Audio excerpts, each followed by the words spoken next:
यसैगरी हाम्रो अर्को क्वेसन छ, यो लास्ट इयर सोधेको क्वेसन 2018 मा 5 मार्क्स को लागि। Types of crystalline solid on the basis of bonding भनेको छ, यो त्यो नै हो है। टाइप्स अफ क्रिस्टलाइन सोलिड अनि एक्सप्लेन एनी टू भनेर सोधेको छ है। यो तपाईहरुलाई 5 मार्क्समा सोधेको छ। यो चाहिँ सुरुमा यसरी तपाईहरुको क्वेसन आयो, डेफिनेसन भनेको छैन भने पनि डेफिनेसन लेख्नु होला, फुलमा फुल मार्क्स पाइन्छ है। त्यसपछि बल्ल टाइप्स लेख्ने, त्यसपछि बल्ल दुईवटालाई एक्सप्लेन गर्ने है।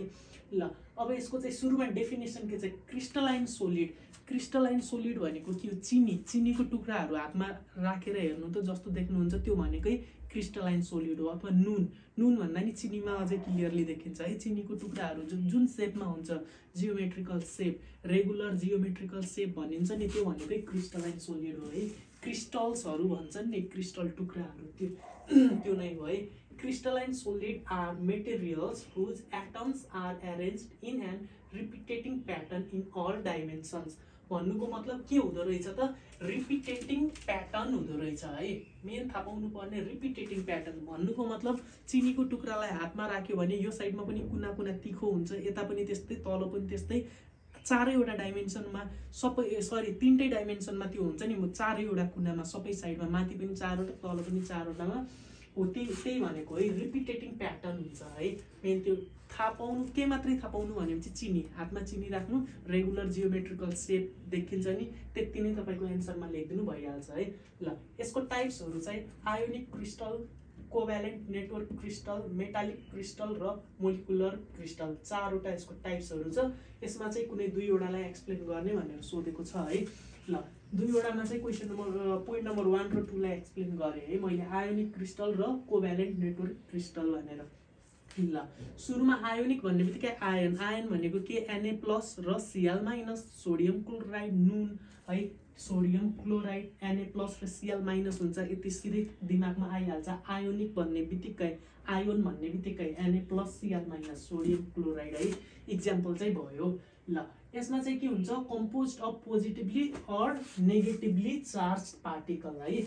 आयोन भन्ने बित्तिकै के हुन्छ, कि पोजिटिभ हुन्छ कि नेगेटिभ हुन्छ। जस्तो NaCl कै कुरा गर्दा Na+ हो, Cl- हो नि, Na+ र Cl- लेख्छौँ नि हामी लेख्दा, हो कि त प्लस हुन्छ कि त माइनस हुन्छ क्या, आयोनाइजेसन भन्ने बित्तिकै है। ल composed of positively or negatively charge particle. अनि यो चाहिँ के हुन्छ, bonded by strong electrostatic force. यो पार्टिकलहरू के हुन्छ, एक अर्कामा एकदमै स्ट्रङ फोर्सले चाहिँ एट्याच भएको हुन्छ है। Bonded by strong electrostatic force, त्यसैलाई त्यही फोर्सलाई के पनि भनिन्छ, आयोनिक बोन्ड है।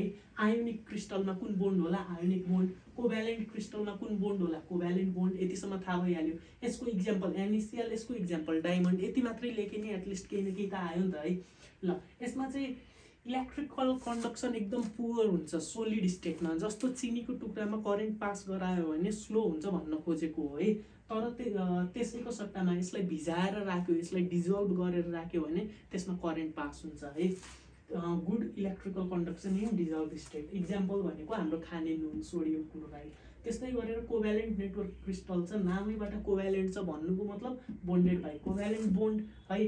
अनि यसको चाहिँ very high melting and boiling point. किन यस्तो थाहा छ, धेरै हाई, बोइलिङ पोइन्ट पनि एकदम धेरै, मेल्टिङ पोइन्ट पनि एकदम धेरै, हार्डनेस पनि एकदम धेरै, एक्सट्रिमली हार्ड, सबै कुरा धेरै हुन्छ। किनकि यो डायमन्ड हो है। डायमन्डको फिचर त हामीहरूलाई थाहा छ नि है, यति मात्रै। अनि डायमन्डमा पनि इलेक्ट्रिकल कन्डक्सन हुँदैन, पुअर हुन्छ, एकदमै पुअर हुन्छ, पुअर इलेक्ट्रिकल कन्डक्सन, यति मात्रै छ है। यो हाम्रो लास्ट इयर सोधेको क्वेसन हो, हाइली इम्पोर्टेन्ट क्वेसन छ। यसको नोट्सहरू मैले तपाईँलाई ग्रुपमा पठाइदिइहाल्छु, हेर्दै गर्नु होला। यो सँगसँगै हाम्रो सायद ग्रुप ए को लगभग क्वेसनहरू सकिए।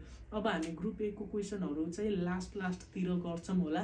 अनि यो सँगै लगभग ओभरअलमा हामीहरूले ग्रुप एबाट गर्नुपर्ने इनफ क्वेसनहरू चाहिँ गरिसक्यौँ है। Thank you.